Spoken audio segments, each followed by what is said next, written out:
Suppose you own a home in a flood prone area, you can definitely protect it, basically by hedging it. In other words, taking a flood insurance. Well, you definitely cannot eliminate floods, but can mitigate the losses, the financial losses, by actually taking a protection in the form of flood insurance. Hello, guys, my name is Vidhi Kalra Balana, and today's video we are going to be talking about just what I was speaking, which is known as hedging. So, basically, guys, in my last video, which was arbitrage, which is in link with these topics, I had told you that I'll soon be coming with hedging and speculation video where I'll be explaining what is hedging, what are the tools for hedging, how do how operate it during hedging, and what is speculation, and basically the differences between arbitrage, hedging, and speculation. So all you need to know about this very interesting topic in economics and finance, and you should know about it. So yeah, let's get started. Also, guys, don't forget to like this video and do subscribe to my channel in case you haven't already, and do follow me on my Instagram handle, also known as 5 Minute Economics. So, firstly, let me explain to you what exactly hedging is. So, hedging basically is reducing or eliminating the financial risk, just as insurance does. Somewhat similarly, however, it's not as easy as insurance, it's a much more complex topic.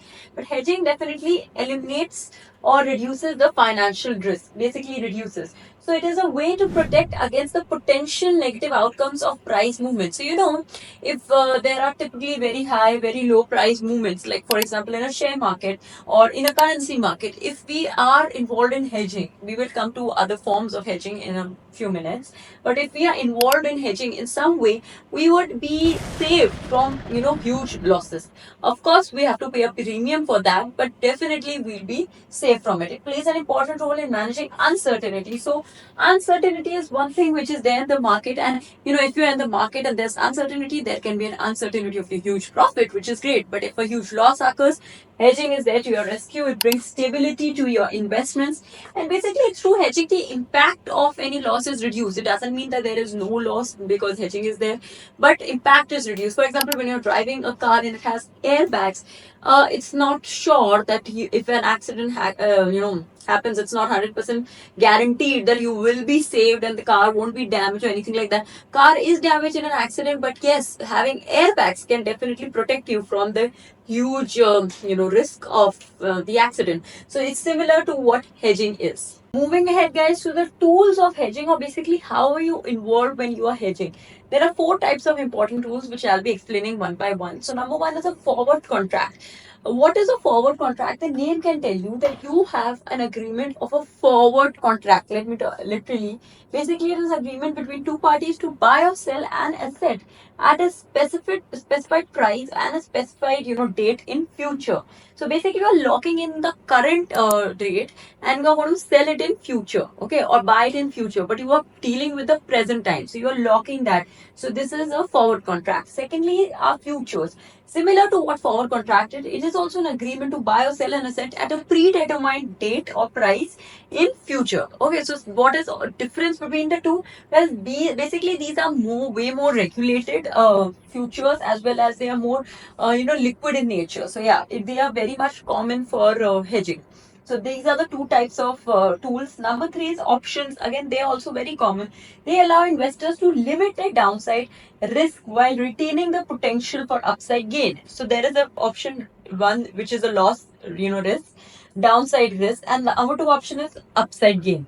So it happens that if you have set a mark कि अगर इससे नीचे जाएगा, these options will protect you. So that is basically they are drawing a line that if it goes below this, so we are going to protect you. It's going to hedge you. So that is where basically options is, and also giving you a good freedom to have your enjoy your upside gain.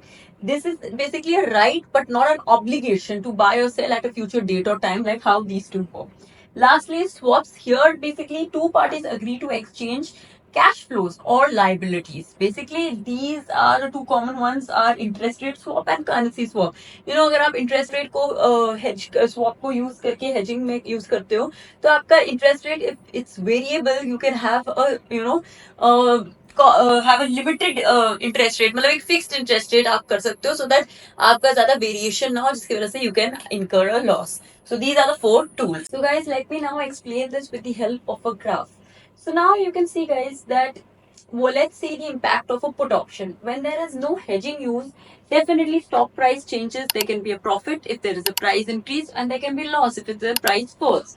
But when a put option is used, we have a strike price. Basically, अगर उस price से नीचे गिरता है, the stock price below the strike price, put option increases the value, offsetting the loss. So the loss is offset because we have used put option. Basically, if stock price rise हो रहा है, then so it is a gain for us only. So what is it? It is basically capping the downside loss. If you see the graph, guys, you can easily understand it. Now, blue line is the profit or loss from holding the stock. Here we have the stock price. On the y-axis, we have net profit or loss. Okay, so this is basic simple line. Blue line is when we are holding it. So this will be a profit and this will be a loss. What is profit? Which is above 100 when the stock price rises, and below 100 is the loss over here. Okay, so this is the loss. It can go up to, how you can see, minus 40. अभी तो ये minus 45 तक लग रहा है. And of course, the gain is also there. But what happens is when we use a put option, the red line comes in. What is there? You can see that gain to बढ़ ही रहा है. Gain to of course it is there how it was there in the case when there is no put option use. But loss क्या है यहाँ पर रुक जाता है. It's not going how below, it is going to minus 45, but only going up to, here you can consider it as minus 5. तो cap हो गया है. Only 5 का loss हुआ है. Otherwise बहुत ज़्यादा loss होता था had we not used this option of hedging. So if the stock price is rising, what is the loss we are paying? Only the loss is the premium which can be offset. If the gain is 100 and the premium we are paying is 20, so of course 100 minus 20 is still we are gaining 80. Okay, so that is what in case of gain. And loss with, of course, it is a much more benefit because we have paid the premium, but definitely जो हमारा loss हो रहा था वो बच गया because we have secured it with the help of a put option. Moving ahead with our next topic, which is speculation, which is, if you know like an English word for speculation, you actually know what it means. So it is basically the act of conducting a financial transaction where you can have a substantial loss or a substantial gain, which involves high risk. So, for example, I tell you, do a transaction which can either lead to 2 lakh loss or either lead to 5 lakh gain. There is a huge loss. 2 lakh, losing 2 lakh is not easy. But gaining 5 lakh is, wow. So definitely for that 5 lakh gain, if you're focused, you will be ready to take a loss of 2 lakh as well. You are ready to take that huge risk because you may be in the greed of 5 lakhs. So basically, high risk here is speculation. It is similar to investment, but more risky, and it has high profit. So high risk भी रहेगा, high profit भी रहेगा. For example, currency speculation. Some people buy currency and with the aim of selling it when it appreciates. So definitely that is currency speculation. One example.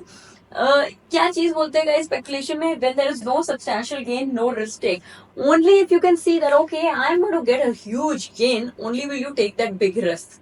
So betting में भी ऐसे होता है. We know that, oh yeah, or while playing cards also you take that call because there's a high risk, a high gain involved. That's why you take that high risk. But if you win, it's amazing. But if you lose, what's going to happen. So that's all about speculation. Now I'll be explaining the differences between arbitrage, speculation, and hedging in a very short manner. Arbitrage video I've already shot, guys. It's already uploaded on my channel. I'll attach the link in the comment section below for you. Lastly, guys, coming to the differences between arbitrage, hedging, and speculation. So arbitrage, as we already know, it involves buying in a market where there is low pricing and then selling in a market where their price is high. This is also kind of form of hedging.